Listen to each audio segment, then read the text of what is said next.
Okay. All right. So some of the other stuff that NGOs do, for example, is, the whole teacher donation or clothing donation. And that, of course, has been criticized. And you see here a picture of someone kind of like covered in denim, because it actually eclipses local efforts to find solutions. So the fact that people are, invading or kind of like bombarding people with clothing, it actually affects the people who actually do make clothing in the local places, right? And so, and again, it's this kind of thing, the politics of gratitude, right? Rather than human rights and, people deserving to have better education, and all of the human rights stuff that we're supposed to have, it becomes kind of the West being nice and basically donating what's left over from us, right? Because the donation of t-shirts is actually used t-shirts, right? And again, it ignores the colonial setup.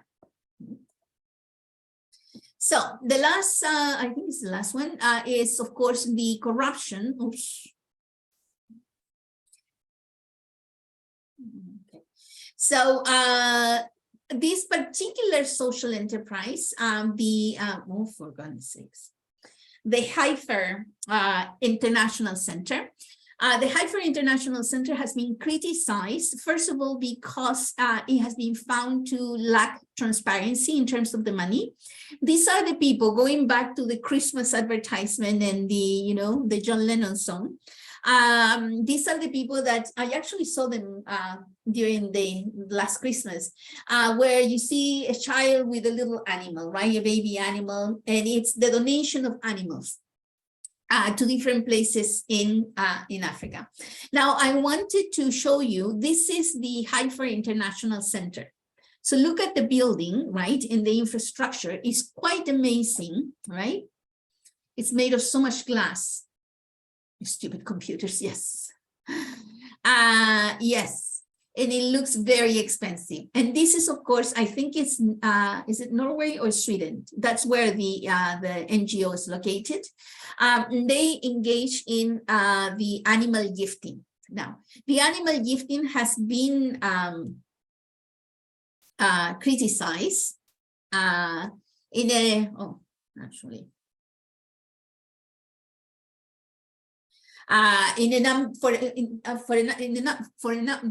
by a number of organizations. Of course, PETA, I'm so happy they have a nice place to go. Yes, they are very, it's interesting. They have been criticized, although there's debatable information, and I was looking at it because in some places it says that they're very, that the IRS in the US gives them a good standing in terms of how they use their monies. Now, a lot of these organizations, what they tell you is that we may use the money as we see fit. Like there's a sentence, I can't remember exactly how it says, but it's kind of, your donations will go where they are most needed. And they can say, you know what, we needed to have a headquarters in order to do our work, and that's where your money went to. It's high. And so I was looking at the different, of course, PETA is against the donation of animals, but there's also other organizations. There is one that is called plant-based, it's a plant-based foundation. And of course, you have to take that into consideration of why they would oppose animal gifting. But they have some very good points, because when you gift animals, what is it that you need in order to have the animal? So say you're gifted a cow. What is it that you need? You need like paperwork that comes with it, and shots and immunizations, and don't you need like a receipt? Yes, so those are, but in what you said, you have to take care of the cow, right? The cost of the upkeep, you have to feed it, grass and water, right? So those are the kind of things that you would have to have in many of these places that are affected by drought. Grass and water are hard to come by, right? In addition to the vaccines and other stuff that you may need as well, which are a cost. Food and shelter, a fence, right? So a place to keep them, which again, it implies a cost for people. But what else? No tiger. What else do you need if you were to get a tiger? What else do you need? So you need to feed it, you need the pasture. What else do you need? Can you just leave the animals the ability, physical strength to deal with the animal? Okay, property. But what else do you need? To watch them. Absolutely. Thank you. Yes, you need someone to watch them, right? And so they don't take care of themselves. You have to, even if you have goats, because in many of the places that, the goats say, oh, the goats, you just leave them and they go and pasture by themselves and then they come back. They're kind of independent animals, so to speak. That's not quite true. You still need, you have to defend them from predators. You have to, and who do you think is going to do that work? Yes, you have to herd them and train them, right? Protection from predators, right? And who is going to do that work usually in these villages? Who ends up doing this work? Oh, well, children, right? Usually it's children, and it's funny because in the advertisement you see these kids. It's usually kids with the little animal, and they're also cute, the child and the animal. But children end up taking care of these animals, which means that in many cases do not go to school. So there's a whole series of I was going to show you, but I'm afraid that I'm going to screw up the sound again, but I can give you, I think it's in the Can you just post it in the link, like copy and paste and post it in the chat, Magali? We can watch it ourselves. It's an idea. I'm not telling you what to do. Yes, thank you, but I still need to stop the share, so in order to do that, so let's see. Okay. So this is 10 reasons to say no to farm animals as gift. Notice again that the critique column comes from a plant-based hunger solutions, okay? So these are vegans, like we're kind of vegetarians. So obviously they would have a problem with animals, but they do have some very good arguments, right? So many people are lactose intolerant. They pave the way for factory farming. Farm animals does not equate less hunger. Let's see, more mouths to feed. Animals don't just live off the land, right? They use water, they displace native foods. When in fact we see that pastoralists are switching to climate resilient crops, not animals. That's going back to plants in many countries in Africa. Undermine urgent climate recommendations. So there's a whole list here of that it explains in this document. It's right under the slide, the link to this document, but I wanted to show you, there was a whole, this is the one. So this is in 2019, the Heifer International spent shocking $23+ million in fundraising.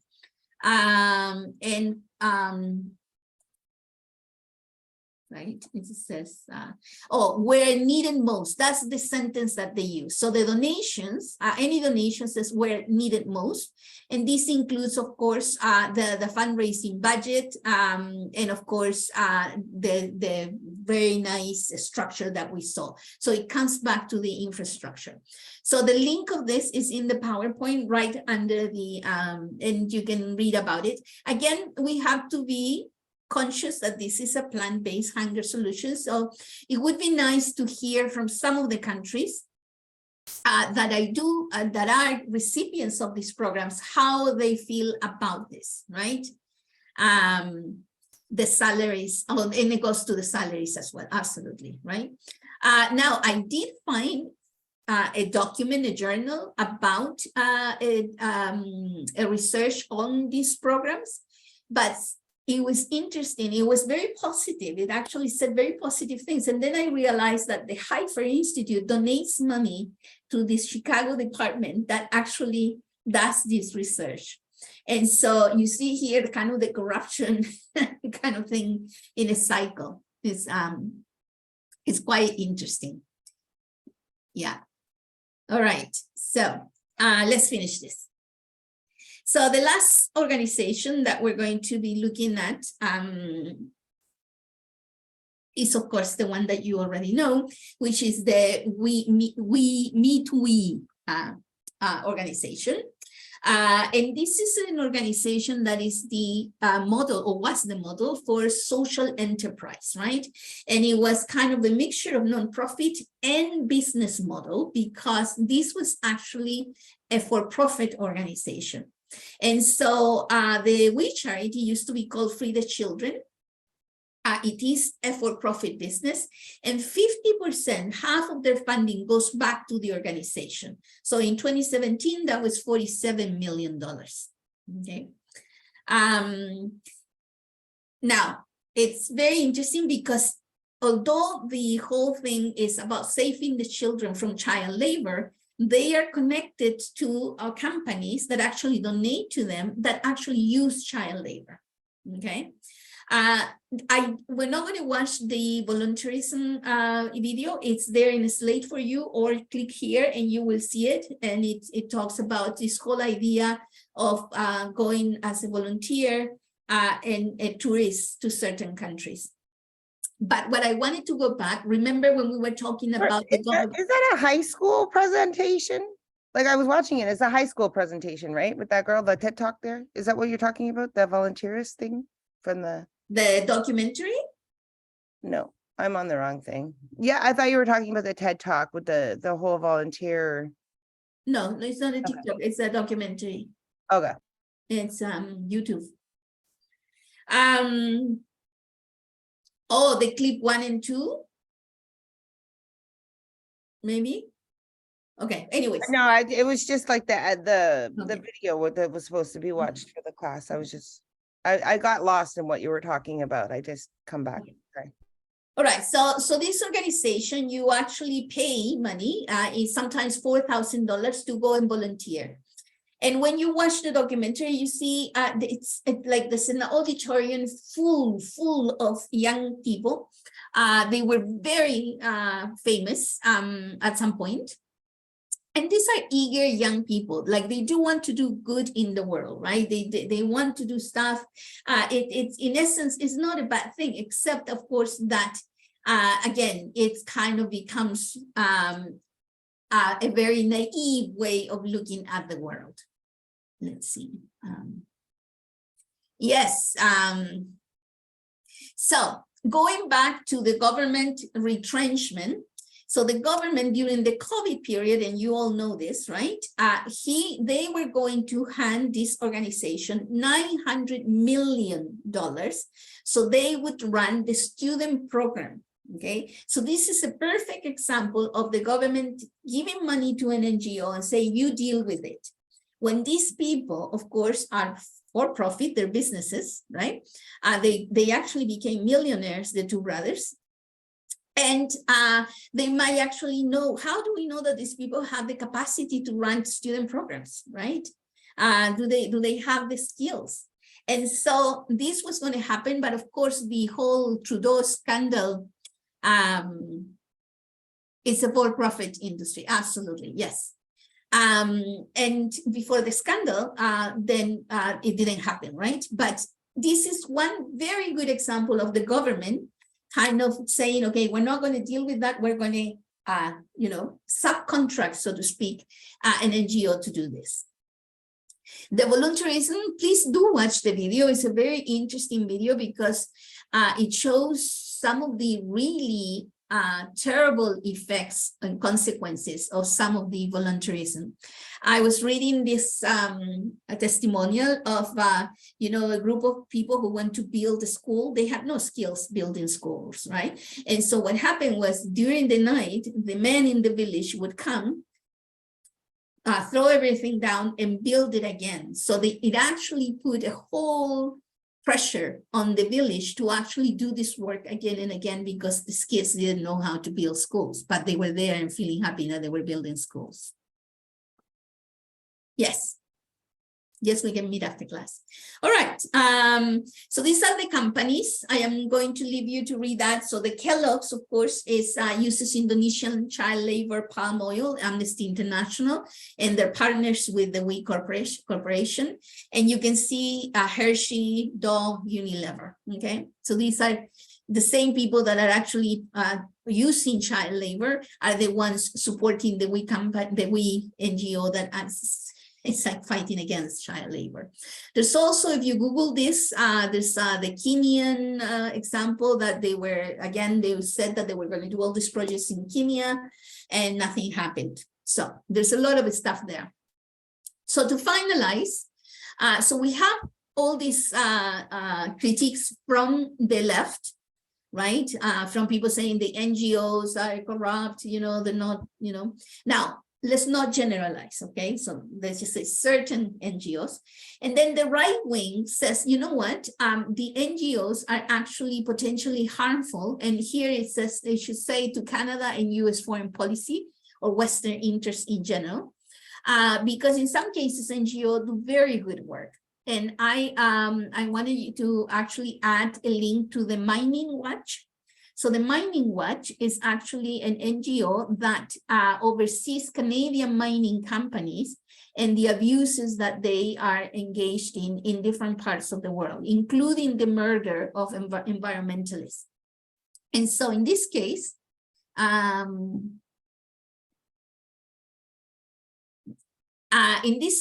it is the right wing who says, NGOs are actually are potentially harmful to our interests because they're making all of this stuff known to people, right? This information. All right. I think, how are we doing in time? Okay, in the last maybe 5 minutes, let's just say, so what is, instead of doing groups, this very at large, discuss what are the ethical and political roles of NGOs? So what do you think are the ethical and political roles of non-governmental agencies? What should be the ethical and political I think role? accountability is a huge ethical issue. Yes, okay. All right. And so the accountability should be to whom? To the people that they service, for financial, like they need to, like you said, they need to be honest and forthcoming to what their actual motives are, and transparency, and to the people that they are servicing. And they should, I don't know, maybe have a policy they stick by more than anything. Okay. To fulfill their vision, to help the community, right? Financial responsibility. Now, mind you that the Me to We, or the We organization, does acknowledge that they are a business model, okay? A profit, a business, a for-profit business. So they are clear about that. So when people say, well, you became millionaires, they said, oh, well, there's nothing wrong with that. We tell people that we are an organization that is for business. So they are being clear about that. But there is a part of the organization, right, that is doing the non-profit stuff, human rights. How is it that there's so much awareness of the toxicity going on, that the corruption continues, that there seeks a coalition to stop these practices? I don't think so. This whole thing about the We organization became known because of this alternative website, which is called Canada Land. And it was a particular journalist who started to follow this organization and kind of investigating it. And actually he was threatened. So the brothers hire a public relations company who actually called this journalist and basically threatened him. Like, again, you can go to the website and there's a lot of information there about the story and how it came out, but it's usually journalists who denounce these things. There, to my knowledge, I don't think that there is a coalition. And that is why it's important for you to learn how to look at the structure of organizations. Are they, following their mission? Who is in the board? Are they accountable to the community? And that's the point of the assignment. There's more whistleblowers now too. So when Yes. they see unethical behaviors, they kind of point it out a lot quicker than Yes. what was done before. Yes, it's true. It's true as well. But again, the government does not really put a lot of attention on, so they get the financial reports and that's it, but the auditors, but the reason that they were going to give this company $900 million, and then nobody learned that they were working with Kellogg's and Hershey's and all these companies. The Canadian Civil Liberties Association is a pretty good one, yes. But they don't usually do this kind of corruption of NGOs and stuff, right? But they do denounce certain practices. Well, because it's a private institution, I guess you would say, right? They're private. They're not required to show like their work, right? Like so do you know how like other people have to show like where the money went to and who they're working with and everything else, but if they're quiet, they're silent like that, then they're able to keep it. And the only way you can find out is pretty much through like is it espionage or whatever? Like somebody taking the documents and disclosing them, right? Investigation, yes. Yeah. And the whole thing with Kenya was also a journalist. So they went to Kenya and said, well, is the we really supporting these projects? And it came out that there's a whole other story with corruption with Kenyan officials, and it's all convoluted. But if you Google, you're going to find a lot more information about this particular organization. They're no longer working in Canada. After the scandal, they decided that they're no longer working in Canada. So that's kind of interesting. So what about the political role of NGOs? Do you think that NGOs should be denouncing, so say the Mining Watch, should they be denouncing the abuses of government? Would that be a role that is acceptable? Yes. Okay. Well, they have the power to advocate, right, for advocacy. So their political roles is they can kind of push back, and I can't remember what that counter homogeny towards like government, and because they're not like solely reliant on criteria of fundings, they're able to be more advocates than most organizations. Yes, yes. And this particular one, the Mining Watch, please do check it out because it's really kind of amazing, the work. Many people did not know that a lot of the Canadian mining companies hire people to actually, basically kill environmentalists in indigenous communities in other places in the world. And so the Canadian mining company says, oh, but we're not responsible, but they hire people to do this, right? They're working with people. And so some of the stuff is really horrendous. The Canadian mining, it's incredibly horrendous. And so this NGO has become responsible for actually doing awareness campaigns with people like me who didn't know this was going on, and became quite aware of it. Any other comments? So any advice for working for NGO? What we got to look for so we can find that. Well, but that's exactly what I've been saying. You need to look at the reports, who they work with, who is their board of directors, right? where does the money go to, right? Mhm. Find out if the projects are really, what do the people in those places think, right? There are reports from people in places where they say, yes, this works, no, it doesn't work. So you need to do your Okay. research, right? And like I said, there are many NGOs that are great. They're really good. And actually, like I said, in Chile, during the dictatorship, the NGOs played a crucial part in defending the people. And so I concentrated in the negative aspects because that's more interesting, but there are many who do very good work, right? So the idea here is to do your research. And again, part of the assignment is getting you to kind of do this kind of thing, right? Look at an organization and go and search for information. Any other comments before we leave? No? All right. I needed, so we did kind of like an infographic, and I just kind of wanted to show you to see if we're on the right track from what we need to do, because like, yeah. Okay. An infographic, like what the flow chart. Flow chart. Okay. Because other people are doing infographics, and infographics is not what I want you to do. It's flow charts. Okay.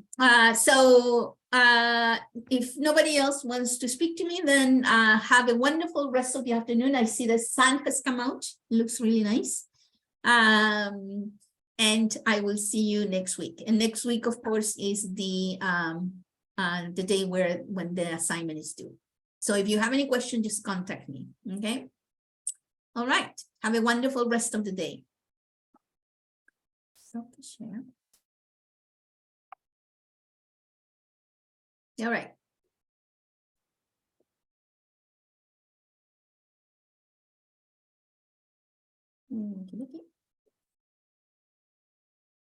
So are you guys working together, Tanya and Michelle? Yeah, me, Michelle, and Paul. Okay. Did you ask me about working on a trio? No, that was our first question. We were going to ask you if it was. Oh, because it's not pairs. Yes. Okay, I did mention that trios, I would accept trios, but not groups of 4. Okay. No, Wow. I didn't even ask that. no, there's only 3, so we're good. Oh, I wanted to show you. Okay, Olukurade. I can't remember. You told me that there was a shorter version of your name. Are you here? Olu. Yes. Oh, you have a question too?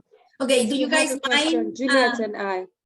Okay, all right. So do you guys mind if they are here? Nope. All right. Sorry? Okay. Maybe you can answer, it's the same question. you guys, if they have quicker questions, then they can go like Olu and Adoha. Okay. Sorry, how do you say your name? No, you just go. I don't know how quick yours might be as well. So it's okay. Just ask your Okay, as long as you question. Who guys knows? don't We may mind, just learn 1 or 2 things, or maybe our questions will be answered. Or Okay. she's answering yours. Yeah, just one. All right. What other questions? So I put, just to show if we're on the right track, I put our first one kind of. So do you want 6 altogether? So each flow chart, you want 6 for each question? Like we're confused on the flow you don't Yeah. want a flow chart. You want to you want a flow chart. Where does Flow that chart. go?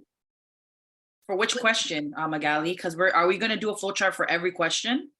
Yes. So Yeah. the idea is that you are doing a structure, right? So remember when in the PowerPoint I had board of directors, ED, staff, community, right? There was a flow chart. So can you just look at the one we did kind of as a. I'm trying to, but click to download, and then it's Oh, it's Professor, Can you stop the recording? Can you Yeah, share? stop the it? recording. I'm gonna share my screen. Okay. Okay. Oh, yeah, you can stop the recording too, if you want. Oh, yes. Oh, let's do that. Can you see my screen? Can you see? Yeah, collections. Yes. And Okay, so. give me 2 seconds. Stop the recording. Okay, stop.